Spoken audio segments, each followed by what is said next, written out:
My teacher announced to the whole class, "Alex isn't your real name. Tell us what it is." She has no idea I'm in witness protection. "It says here you go by Alex," she said, looking up from her roster. "But your legal name is different." Ice flooded my veins. The marshals had set everything up. New city, new school, new name, new life. They'd told me the school had been briefed, my records flagged, that I was safe. I asked her quietly to please just call me Alex. She shook her head. "I use legal names in my classroom. None of this nickname business. If your parents wanted you called Alex, they'd have named you Alex. My parents were gone, killed by the people I'd testified against. That was why I was here, why I was Alex, why I could never be who I used to be again." I tried once more. "It's really important. I can't explain why, but I need you to trust me on this." She didn't even look up. "I've been teaching 22 years. I've heard every excuse. School prepares you for the real world, and in the real world you use your legal name." A boy in the back muttered that it was the first day. She ignored him and ran her finger down the sheet until she found my entry. I stood up so fast my chair scraped the floor. "Please don't." She looked at me like I was being dramatic, like I was just another teenager making things difficult. She didn't care enough to wonder why I looked like I was about to be sick. She read it anyway. My full legal name. First, middle, last. The one tied to a federal case that had been on the national news. The one I was never supposed to hear out loud again. 30 students now knew exactly who I was. The room went silent. A few kids were already reaching for their phones. Any one of them could search it. Any one of them could post it. Anyone could tell someone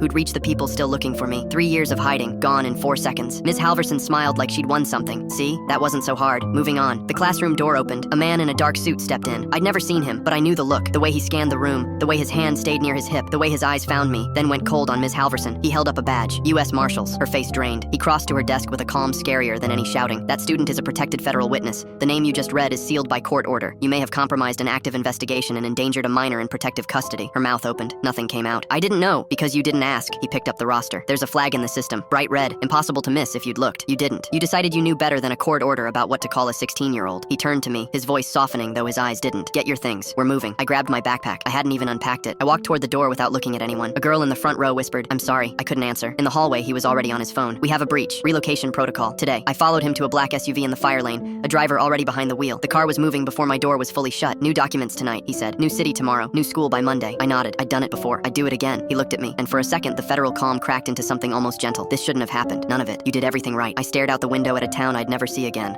watching it slide past. 3 years of careful, of answering to a name that wasn't mine, of never letting anyone close, undone by a woman too proud to glance at a warning sitting right in front of her. But here's the thing I kept turning over as the streets blurred by. The marshals caught it in minutes. The flag worked. The system that had kept me alive for 3 years had a person attached to it who walked through that door the second it tripped. I wasn't as alone as that classroom made me feel. The new place was smaller, quieter. The first morning, a different teacher took attendance, paused at my name, and just said, "Alex?" with an easy smile, like it was the most ordinary thing in the world. I said yes. She moved on. I never found out what happened to Ms. Halverson, and I've stopped needing to. What I learned that day wasn't about her. It was that being safe sometimes means being invisible, and being invisible is a kind of grief all its own. But there were people whose whole job was making sure I got to grow up at all. I'm still Alex. I'm still here, and these days, that's enough.